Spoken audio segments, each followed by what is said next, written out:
नमस्कार साथियों, मैं मनीषा बागोरा अदम्य एकेडमी के प्लेटफॉर्म पर आपका स्वागत करती हूँ।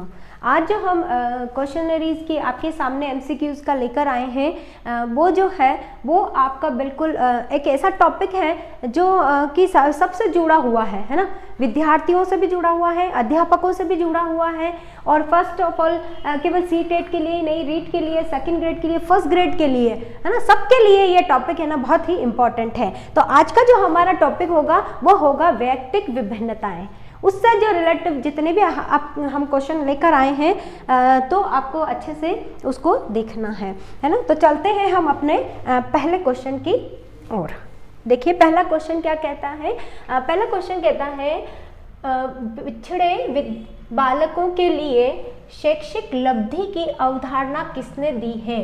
पिछड़े बालकों के लिए शैक्षिक लब्धि की अवधारणा किसने दी है ना। ये हम बुद्धि में भी पढ़ते हैं और अब हम यहाँ पर भी देख रहे हैं। ऑप्शन ए देखिए गार्डनर, ऑप्शन बी में है शोनेल, ऑप्शन सी में है बर्टन हॉल और ऑप्शन डी में है आपका सीरिन बर्ट। बताइए इसमें से जो है आपका कौन सा सही होगा, है ना। तो आपका देखिए ऑप्शन जो डी है वो बिल्कुल सही होगा। सिरिल बर्ट के द्वारा शैक्षिक लब्धि की अवधारणा पिछड़े बालकों के लिए बताई गई है ना।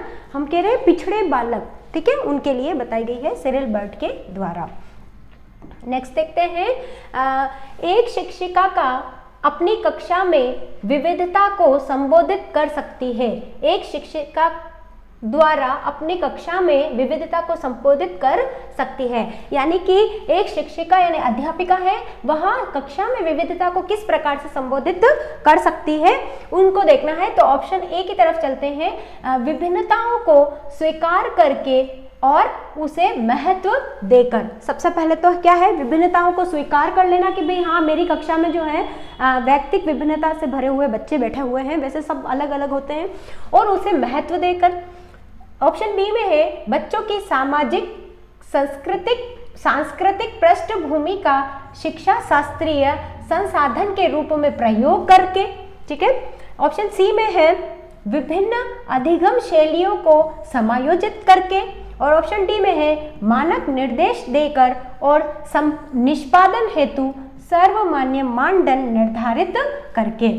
आपके सामने ये चार है, नीचे हमने कूट दे रखे हैं कि कौन सा होगा। देखिए पहले में होगा आपका पहला, दूसरा और चौथा, दूसरे में होगा यानी कि बी में होगा पहला, दूसरा, तीसरा और चौथा यानी कि सभी, और सी में होगा आपका दूसरा, तीसरा और चौथा, और डी में होगा आपका पहला, दूसरा और तीसरा, है ना। इसमें से हमको ये देखना है कि विभिन्न कक्षा में जो विभिन्नताएं हैं, बच्चों के साथ जो विभिन्नताएं हैं, है ना, उनको संबोधित करना है तो वह क्या कर सकती हैं, है ना, अध्यापिका क्या कर सकती हैं। तो देखिए इसमें जो है विभिन्नताओं को स्वीकार करके और उसे महत्व देके, यह भी सही है। बच्चों की सामाजिक सांस्कृतिक पृष्ठभूमि का शिक्षा शास्त्रीय संसाधन के रूप में प्रयोग करके, बिल्कुल ये भी सही है। और विभिन्न अधिगम शैलियों को समायोजित करके, ये भी सही है। और चौथा देखिए यानी कि डी देखिए, मानक निर्देश देकर और निष्पादन हेतु सर्वमान्य मानदंड निर्धारित करके, है ना, ये नहीं होगा, है ना। ये निर्धारण जो है मापदंड, सर्वमान्य मापदंड निर्धारण यहाँ पर नहीं होगा आपका। तो फिर देखिए 1, 2 और 3 तीनों ही सही है ना। यहाँ पर 1, 2 और 3 और 4 होना चाहिए, कोई बात नहीं, ठीक है। तो ऑप्शन 1, 2, 3 सही होने चाहिए। तो ऑप्शन डी जो है यहाँ पर देखिए पहला, दूसरा और तीसरा तीनों ही जो है आपके जो कथन है ये सही है ना, ठीक है। यहाँ पर ये होगा यानी कि डी। नेक्स्ट देखते हैं विकास में वैयक्तिक विभिन्नताओं को समझने के लिए क्या महत्वपूर्ण है। विकास में वैयक्तिक विभिन्नताओं को समझने के लिए, है ना, बालक जो विकास कर रहा है उसको समझने के लिए, वैयक्तिक विभिन्नताओं को समझने के लिए हमें क्या महत्वपूर्ण कदम लेने चाहिए या क्या महत्वपूर्ण है ना। तो देखिए ऑप्शन ए में देखिए वंशानुगत विशेषताओं के साथ साथ पर्यावरणीय कारकों एवं उनकी पारंपरिक क्रिया पर विचार करना। ऑप्शन बी में है वंशानुगत विशेषताओं पर विचार करना जो प्रत्येक व्यक्ति को जीवन में विशेष शुरुआत देती है। ऑप्शन सी में है पर्यावरणीय कारकों पर विचार करना जो लोगों को प्रभावित करते हैं। ऑप्शन डी है आपका शरीर और मस्तिष्क के परिपक्वन पर विचार करना, है ना। क्या करना है, विकास में जो व्यक्तिक विभिन्नता को समझने के लिए क्या महत्वपूर्ण है ना। व्यक्तिक विभिन्नता जो विकास को क्या करती है, प्रभावित करती है, उसको समझने के लिए हमको क्या करना है ना। तो देखिए कौन सा कारक महत्वपूर्ण होगा, तो आपका ऑप्शन ए जो है वह बिल्कुल सही होगा। यानी वंशानुगत विशेषताओं के साथ साथ पर्यावरणीय कारकों और उनकी परस्पर क्रियाओं पर विचार करना जरूरी है, उनको महत्वपूर्ण मानना जरूरी है। ठीक है, नेक्स्ट क्वेश्चन देखते हैं। क्वेश्चन 4 देखिए, व्यक्तिगत विभिन्नता का सम्मान करते वक्त एक शिक्षिका से क्या आशा नहीं की जा सकती। जब आप व्यक्तिगत विभिन्नताओं का सम्मान करते हैं तब, है ना, एक शिक्षिका के रूप में उससे क्या आशा नहीं की जा सकती है, ये देखना है। ऑप्शन ए देखिए, योग्यता अनुसार समूहों में विभक्त करना। ऑप्शन बी में है पाठ्यचर्या को समायोजित करना। ऑप्शन सी में है बच्चों को स्वाध्याय के लिए छोड़ देना। और ऑप्शन डी में है शिक्षण विधियों को समायोजित करना। क्या आशा नहीं की जा सकती है या नहीं पर आपको ध्यान देना है। ठीक है ना, तो ऑप्शन आंसर जो होगा वह ऑप्शन सी होगा, यानी कि बच्चों को स्वाध्याय के लिए नहीं छोड़ देना चाहिए, छोड़ना नहीं चाहिए, है ना, छोड़ देना ये गलत है। जबकि सही क्या होगा, योग्यता अनुसार समूह में विभक्त करना बिल्कुल सही है, पाठ्यचर्या में समायोजित करना भी सही है और ये भी है, लेकिन कौन सी आशा नहीं की जा सकती उसके लिए आपका ऑप्शन सी सही है। नेक्स्ट क्वेश्चन देखते हैं, कौन सा व्यक्तिगत विभिन्नता का कारण नहीं है। वापस यहाँ पर नहीं का ध्यान लगाना है, कौन सा कारण नहीं है। ठीक है, ऑप्शन ए में देखिए परिपक्वता, ऑप्शन बी में है वंशानुक्रम, ऑप्शन सी में है निर्देशन और ऑप्शन डी में है वातावरण, है ना। यानी कि जो है कौन सा जो कारक है ना, वह नहीं है ना, तो यहाँ पर ऑप्शन सी होगा, यानी कि निर्देशन जो है व्यक्तिगत विभिन्नता का कारण नहीं है, जबकि वंशानुक्रम, वातावरण और परिपक्वता तीनों ही वंशानुक्रम के कारक कहे जा सकते हैं। नेक्स्ट क्वेश्चन देखते हैं, प्रतिभाशाली बच्चों के लिए सबसे अच्छे शैक्षिक कार्यक्रम वे होते हैं। अब यहाँ पर प्रतिभाशाली बच्चों की बात हो रही है कि उनके लिए सबसे अच्छे कार्यक्रम क्या होते हैं, है ना। ऑप्शन ए में देखिए, प्रत्यस्मरण के द्वारा ज्ञान की प्रवीणता पर बल देते हैं। ऑप्शन बी में है उन्हें अधिगम के न्यूनतम मानकों तक काम करने को प्रेरित करने के लिए उपहारों और पुरस्कारों का उपयोग करते हैं। ऑप्शन सी में है उनके चिंतन को प्रेरित कर उन्हें विविध विचारों में व्यस्त रहने के अवसर देते हैं। और डी में है आपका उनके आक्रामक व्यवहारों को नियंत्रित करते हैं, है ना। कौन से शैक्षिक कार्यक्रम हमें प्रतिभाशाली बच्चों के लिए अच्छे होते हैं ये बताना है ना। तो देखिए, प्रत्यस्मरण के द्वारा ज्ञान की प्रवीणता पर बल देते हैं, ये नहीं होगा।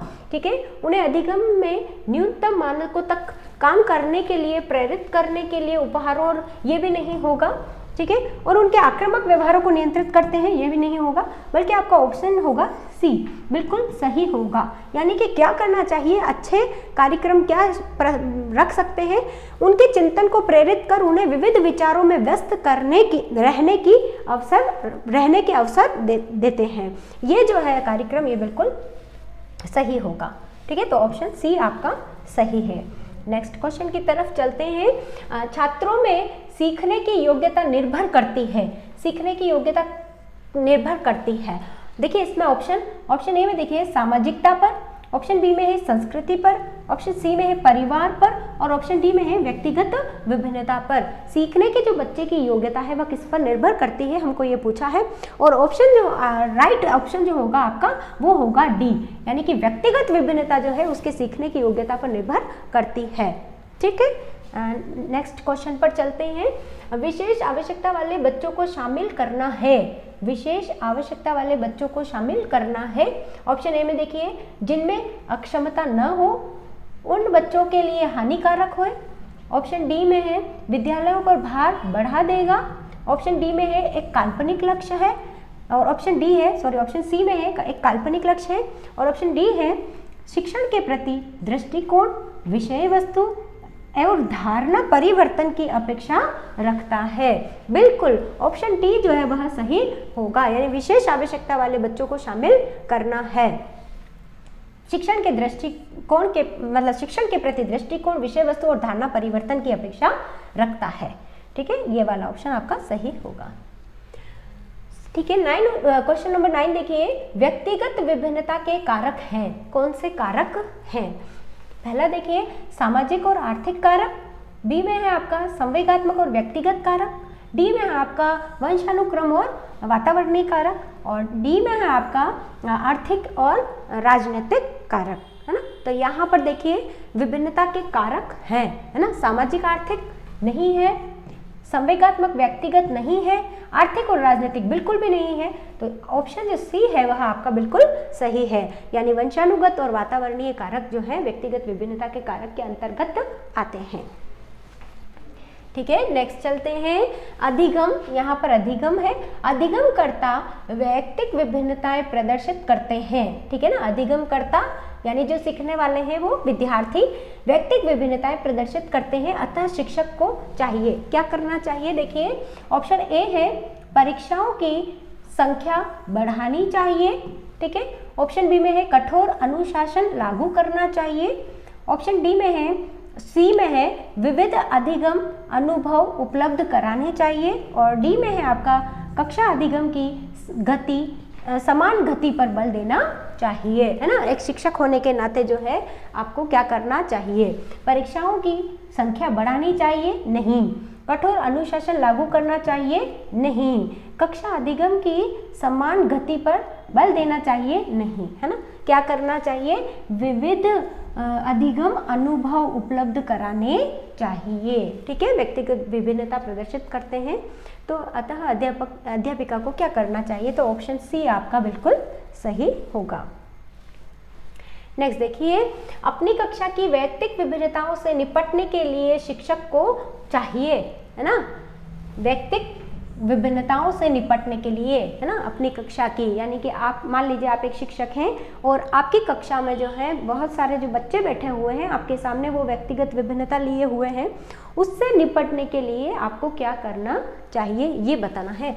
ऑप्शन ए में देखिए बच्चों को उनके अंकों के आधार पर अलग कर उनको नामित करें, ऑप्शन बी में है बच्चों से बातचीत कर और उनके दृष्टिकोण को महत्व दें, ऑप्शन सी है विद्यार्थियों के लिए कठोर नियमों को लागू करें, ऑप्शन डी है शिक्षण और आंकलन के समान और मानक तरीके हों। ठीक है, समान मानक तरीके हों। ऑप्शन में क्या कह रहा है, प्रश्न जो आपका कह रहा है वो कह रहा है व्यक्तिगत विभिन्नता से निपटने के लिए क्या करना चाहिए? तो ऑप्शन बी जो है आपका वो बिल्कुल सही होगा। क्या करना चाहिए? बच्चों से बातचीत करें और उनके दृष्टिकोण को महत्व दें, है ना कि अंकों के आधार पर अलग अलग नहीं करना चाहिए, कठोर नियम भी नहीं लगाने चाहिए, अंक शिक्षण और आंकलन के समान और मानक तरीके हो, नहीं, ये भी नहीं होना चाहिए। ठीक है, तो ऑप्शन बी आपका बिल्कुल सही होगा। नेक्स्ट क्वेश्चन देखते हैं। 12th क्वेश्चन देखिए, निम्नलिखित में से कौन सी विशेषता प्रतिभावान विद्यार्थियों की है ना। यहाँ पर प्रतिभावान विद्यार्थियों की विशेषता के बारे में पूछा है, यानी कि जो बच्चे प्रतिभाशाली हैं उनकी जो है विशेषता क्या है। ठीक है, ऑप्शन ए में देखिए यदि कक्षा की गतिविधियाँ अधिक चुनौतीपूर्ण नहीं होती हैं तो वह कम प्रेरित अनुभव करता है और उब जाता है। ठीक है, ऑप्शन बी में है वह बहुत तुनक मिजाज होता है, ऑप्शन सी में है वह सस्मी व्यवहार करता है जैसे हाथ थपथपाना, डोलना आदि, ऑप्शन डी में है वह आक्रामक और कुंठित हो जाता है ना। प्रतिभाशाली विद्यार्थी की जो विशेषता है उसको हमको देखना है। तुनक मिजाजी होता है, नहीं होता है ना, सस्मी व्यवहार भी नहीं करता, ऐसा हाथ थपथपाना, डोलना करना ऐसा नहीं होता है, आक्रामक और कुंठित हो जाता है, यह भी नहीं होता है, बल्कि क्या होगा आपका ऑप्शन ए बिल्कुल सही है, जिसमें है यदि कक्षा की गतिविधियां अधिक चुनौतीपूर्ण नहीं होती है तो वह कम प्रेरित अनुभव करता है और ऊब जाता है। ये प्रतिभाशाली छात्र की विशेषता है। नेक्स्ट क्वेश्चन देखते हैं। 13th क्वेश्चन में देखिए, व्यक्तिगत विभिन्नता का क्या अर्थ है ना? व्यक्तिगत विभिन्नता का अर्थ क्या है? ऑप्शन ए देखते हैं, दो व्यक्तियों में शारीरिक भिन्नता होना। ऑप्शन बी में है कोई दो व्यक्ति शारीरिक मानसिक योग्यता और संवेगात्मक दशा में समान और एक जैसे होते हैं। ऑप्शन सी में है कोई दो व्यक्ति शारीरिक और मानसिक योग्यता में समान और एक जैसे होते हैं। और ऑप्शन डी है आपका उपरोक्त सभी, है ना? देखो मतलब जो है व्यक्तिगत विभिन्नता का क्या अर्थ है ना? तो दो व्यक्तियों में शारीरिक भिन्नता होती है, नहीं केवल शारीरिक भिन्नता तो नहीं होती है ना, तो यहाँ पर ये गलत हो जाएगा। ऑप्शन सी देखते हैं, कोई दो व्यक्ति शारीरिक और मानसिक योग्यता में समान और एक जैसे होते हैं, नहीं होते, हम तो भिन्नता की बात कर रहे हैं, अंतर की बात कर रहे हैं, है ना। और उपरोक्त सभी तो नहीं हो सकता, यानी कि आपका अब बचा है ऑप्शन बी। ऑप्शन बी कहता है कोई दो व्यक्ति शारीरिक मानसिक योग्यता और संवेगात्मक दशा में समान और एक जैसे नहीं होते हैं। ठीक है, ऑप्शन बी जो है आपका बिल्कुल सही होगा।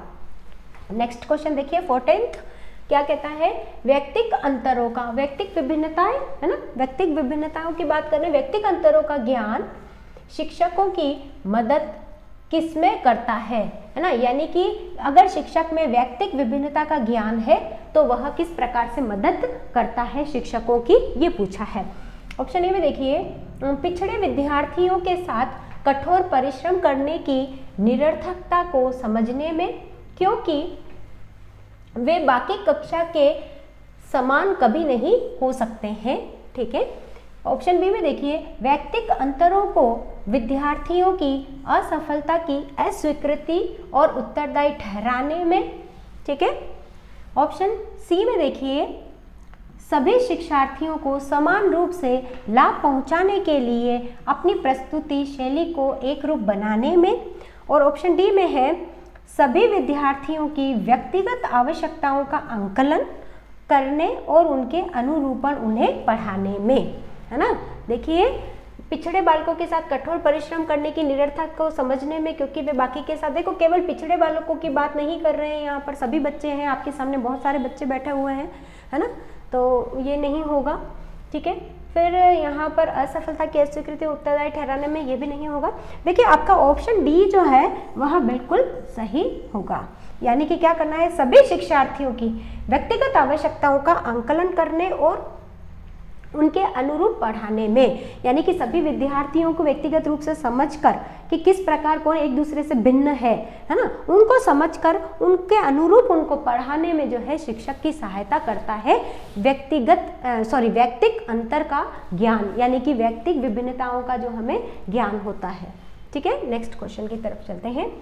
देखिए 15th क्वेश्चन देखिए, विभेदीकारी परीक्षण अंतर करता है ना। विभेदकारी जो परीक्षण है, यानी कि व्यक्तिक विभिन्नता से संबंधित जो परीक्षण है वह किसमें अंतर करते हैं। ठीक है, कौन कौन से बच्चों में अंतर करते हैं। ऑप्शन ए में देखिए, कमजोर विद्यार्थियों में। ऑप्शन बी में है सामान्य विद्यार्थियों में। ऑप्शन सी में है प्रतिभाशाली विद्यार्थियों में। और ऑप्शन डी में है उपरोक्त सभी, है ना। तो हमें व्यक्तिगत विभिन्नता का परीक्षण जो है वह तो सभी बच्चों के लिए होता है ना, तो ये भी सही है, ये भी सही है, सही है ना, यानी कि उपरोक्त सभी जो है आपका वो बिल्कुल सही है, यानी ऑप्शन डी हमारा बिल्कुल सही है। नेक्स्ट क्वेश्चन की तरफ चलते हैं। एक शिक्षक को स्कूल में प्रथम बार आए विशेष आवश्यकता वाले बच्चे के साथ करना चाहिए, है ना, यानी कि स्कूल में जो है आपके सामने पहली बार जो है विशेष आवश्यकता वाला बच्चा आया है, तो उसके साथ हमको क्या करना चाहिए एक शिक्षक होने के नाते, ये पूछ रहे हैं। ऑप्शन ए देखिए, अन्य बच्चों से अलग करना चाहिए। ऑप्शन बी में है विशेष आवश्यकता के अनुसार विशेष स्कूल में जाने की सलाह देनी चाहिए। ठीक है, देखना। ऑप्शन सी में है बच्चे के अभिभावक से सहयोगी योजना पर चर्चा करना। और ऑप्शन डी में है आपका बच्चे की विशेष आवश्यकता के स्तर की जांच के लिए प्रवेश परीक्षा आयोजित करना, ठीक है ना। तो हमें उस बच्चे के साथ क्या करना चाहिए ये देखना है। अलग बिठाना चाहिए नहीं, है ना। विशेष स्कूल में भेजना चाहिए ये भी नहीं है ना। और विशेष आवश्यकता के स्तर की जांच करने के लिए प्रवेश परीक्षा ये भी नहीं है। यानी कि हमें क्या करना चाहिए, उसके अभिभावक से, है ना, चर्चा करनी चाहिए और सहयोगी योजना बनानी चाहिए कि उस बच्चे को जो है कैसे पढ़ाया जाए, उसका अधिगम कैसे करवाया जाए। नेक्स्ट क्वेश्चन देखते हैं। एक व्यक्ति का दूसरे व्यक्ति से अंतर एक सार्वभौमिक घटना जान पड़ती है, यह किसने कहा है। यानी कि जो ये डेफिनेशन जो बताई है, एक व्यक्ति का दूसरे व्यक्ति से अंतर एक सार्वभौमिक घटना है ना, ये किसने कहा है। ठीक है, ऑप्शन ए में देखिए टायलर, ऑप्शन बी में है स्किनर, ऑप्शन सी में है क्रो एंड क्रो और ऑप्शन डी में है आपका वुडवर्थ, है ना।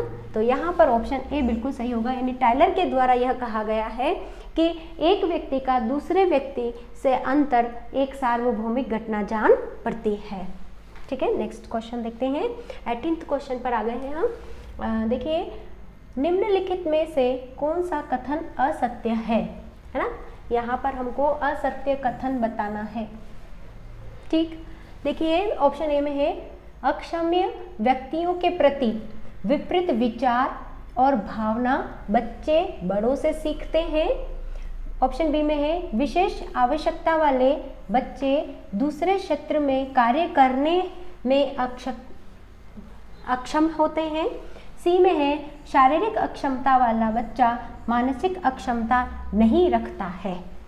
ठीक है, अब ये और ऑप्शन डी है आपका ए और बी। इन आप बताइए क्या होगा, है ना, क्या कह रहे हैं, कौन सा कथन असत्य है ना। बच्चे बड़ों से सीखते हैं, ये भी कहीं ना कहीं सत्य ही है ना। जो है हम अक्षम्य व्यक्तियों की जो प्रति विपरीत विचारधारा है ना, ये हम किससे सीखते हैं, बच्चे किससे सीखते हैं, बड़ों से सीखते हैं। और विशेष आवश्यकता वाले बच्चे दूसरे क्षेत्र में कार्य करने में अक्षम्य होते हैं, है ना। तो यहाँ पर यह भी सही है ना, दूसरे क्षेत्रों में जो वो कार्य नहीं कर पाते हैं। लेकिन ये सही, ये सही, मतलब ये सही है, ये दोनों तो गलत है, ये सही है। क्या है कि बच्चा जो है मानसिक अक्षमता नहीं रखता है, जरूरी नहीं है ना, ये जरूरी नहीं है। तो ऑप्शन जो है आपका डी बिल्कुल सही होगा। नेक्स्ट क्वेश्चन देखते हैं। अध्यापन के समय अध्यापक को निम्नलिखित में से किसका सर्वाधिक ध्यान रखना चाहिए। जब एक अध्यापक अध्यापन कार्य करवा रहा है यानी पढ़ा रहा है, तो उसको क्या ध्यान रखना चाहिए। ऑप्शन ए में है विषय वस्तु का, ऑप्शन बी में है विद्यार्थियों की आयु का, ऑप्शन सी में है व्यक्तिगत विभिन्नता का और ऑप्शन डी में है विद्यार्थियों की पारिवारिक पृष्ठभूमि का। ठीक है, किसका ध्यान रखना चाहिए। ये तो बहुत सीधा सरल क्वेश्चन है, इसका आंसर होगा सी, यानी कि व्यक्तिगत विभिन्नता का ध्यान रखकर बच्चों को पढ़ाना चाहिए। ठीक है, नेक्स्ट ये सी क्वेश्चन सही। नेक्स्ट देखिए, 20वां है आपका। आप अपनी कक्षा में अपने शिक्षण के दौरान कड़ी मेहनत करते हैं, फिर भी आपकी कक्षा में काफ़ी शैक्षिक विभिन्नता दिखाई देती है, इसका क्या कारण हो सकता है ना। शैक्षिक विभिन्नता दिखाई देती है, यानी कि कोई बच्चा जल्दी सीख रहा है, कोई धीरे सीख रहा है, इस प्रकार की विभिन्नता दिखाई देती है। ऑप्शन ए में देखिए, अपनी कक्षा के कुछ छात्र कक्षा में सो जाते हैं। ऑप्शन बी में है कक्षा में छात्र आपको पसंद नहीं करते हैं। ऑप्शन बी में है भिन्न भिन्न छात्रों में व्यक्तिगत गुण भिन्न भिन्न होते हैं और इनमें से कोई नहीं, यानी उपरोक्त में से कोई नहीं। ऑप्शन डी ये बोलता है ना। तो शैक्षिक विभिन्नता दिखाई देती है, उसका कारण जो होगा वह भी क्या होगा, व्यक्तिगत विभिन्नता होगी, है ना। यानी कि ऑप्शन जो सी है, भिन्न भिन्न छात्रों में व्यक्तिगत गुण भिन्न भिन्न होते हैं। नेक्स्ट चलते हैं। व्यक्तिगत विभिन्नता को समझने का प्रयत्न सबसे पहले किया था, है ना। व्यक्तिगत विभिन्नता को सबसे पहले किसने समझने का प्रयास किया था, ये बताना है। ऑप्शन ए में है जेम्स ड्राइवर, ऑप्शन बी में है टायलर, ऑप्शन सी में है स्किनर और ऑप्शन डी में है गॉल्टन। ठीक है ना, तो आपका जो ऑप्शन होगा डी वो बिल्कुल सही होगा। यानी गाल्टन जो हैं ऐसे मनोवैज्ञानिक हुए हैं जिन्होंने व्यक्तिगत विभिन्नता को समझने का सबसे पहले प्रयास किया है। नेक्स्ट चलते हैं। नेक्स्ट देखिए, सामाजिक स्तर से उच्च परिवारों के बच्चों में निम्न स्तरीय परिवारों के बच्चों की अपेक्षा कौन सी व्यक्तिक विभिन्नता पाई जाती है? अपेक्षा उनमें यानी कि उच्च परिवार वाले जो बच्चे हैं उनमें और निम्न स्तरीय परिवार वाले बच्चों में, है ना, किस प्रकार की व्यक्तिक विभिन्नता देखने को मिलती है? ऑप्शन ए में देखिए शारीरिक विकास, ऑप्शन बी में है मानसिक विकास, ऑप्शन सी में है उनका व्यवहार और ऑप्शन डी में है उपरोक्त सभी, है ना। तो आपका ऑप्शन डी होगा, सही होगा। क्यों? क्योंकि उच्च स्तरीय परिवार के जो बच्चे होंगे उनका शारीरिक विकास अच्छा होगा, क्योंकि उनको जो है खाने पीने के लिए अच्छी चीज़ें मिलेगी, उनका जो है पोषण अच्छा होगा, मानसिक विकास भी उनका अच्छा होगा, है ना, और व्यवहार भी उनका अच्छा होगा, यानी कि इन सब में जो है व्यक्तिक विभिन्नता दिखाई देगी। तो आपका डी सही है। नेक्स्ट चलते हैं 23वें क्वेश्चन की ओर। किसी अधिगमकर्ता के अधिगम को प्रभावित करने वाला व्यक्तिक कारण है ना? कौन सा व्यक्तिक कारक होगा जो अधिगमकर्ता के अधिगम को प्रभावित करता है? ऑप्शन ए भाषा, ऑप्शन बी लिंग, ऑप्शन सी समुदाय और ऑप्शन डी में है सभी। तो यहाँ पर भी जो हम देख रहे हैं वो है आपका ऑप्शन डी सही होगा, है ना। ये सारी चीज़ें भाषा, लिंग, समुदाय, समाज, परिवार जो है अधिगमकर्ता के अधिगम को प्रभावित करता है। नेक्स्ट क्वेश्चन देखते हैं। व्यक्तिक विभिन्नता में विकास हेतु पूर्व माध्यमिक कक्षाओं में बालकों का एक शिक्षण किस प्रकार किया जाना चाहिए? व्यक्तिक विभिन्नताओं के विकास हेतु पूर्व माध्यमिक कक्षाओं में बालकों का, यानी माध्यमिक कक्षाओं से पहले, है ना, यानी प्राथमिक कक्षाएं हो गई, है ना, तो वहां पर बालकों का शिक्षण किस प्रकार का किया जाना चाहिए? ऑप्शन ए में देखिए खेल विधि के माध्यम से बालकों को गणित तथा भाषा का ज्ञान देना चाहिए। नेक्स्ट देखिए उन्हें, यानी ऑप्शन बी देखिए, उन्हें अक्षर ज्ञान तथा गणना की जानकारी प्रारंभ से ही मौखिक रूप में दी जानी चाहिए।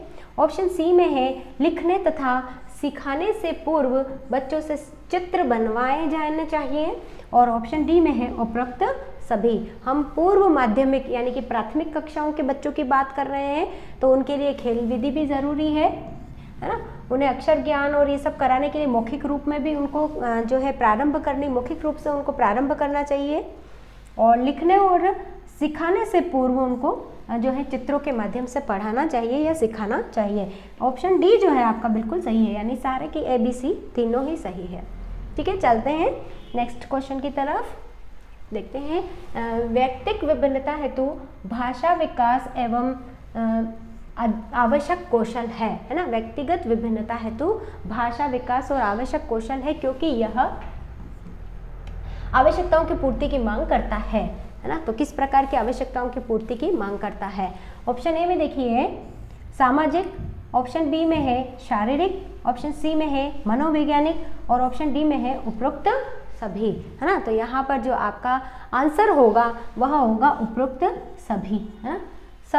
सभी आवश्यकताओं की पूर्ति की मांग करता है। व्यक्तिक विभिन्नता के लिए भाषा विकास और आवश्यक कौशल हैं, है ना। ये जो है ये सारी चीज़ें ही उसमें आ जाएगी। नेक्स्ट देखते हैं 26वां क्वेश्चन देखते हैं। व्यक्तिगत विभिन्नताओं के संदर्भ में कौन सा कथन सत्य नहीं है? वापस वही सत्य है और नहीं है, इनकी बात ध्यान रखनी है। ऑप्शन ए में देखिए स्त्रियों की शारीरिक संरचना पुरुषों से अलग होती है। ऑप्शन बी में है बालकों में भी बुद्धि के आधार पर व्यक्तिगत विभिन्नता पाई जाती है और ऑप्शन सी में है मानव के व्यक्तित्व एवं विकास पर उनके परिवार एवं समाज का कोई प्रभाव नहीं पड़ता है और ऑप्शन डी में है सभी बालकों की अभिवृत्ति एवं रुचियां एक समान नहीं होती हैं। ठीक है, इसको ध्यान से पढ़ लेते हैं। नहीं है की बात कर रहा है ना। देखो स्त्रियों की शारीरिक रचनाएं पुरुषों से अलग होती हैं, ये तो सही है। बालकों में भी बुद्धि के आधार पर व्यक्तिगत विभिन्नता पाई जाती है ना, ये भी सही है। मानव के व्यक्तित्व और विकास पर उसके परिवार एवं समाज का कोई प्रभाव नहीं पड़ता है, बिल्कुल पड़ता है। इसका मतलब ऑप्शन सी जो है आपका वह सही होगा यहाँ पर। ठीक है, नेक्स्ट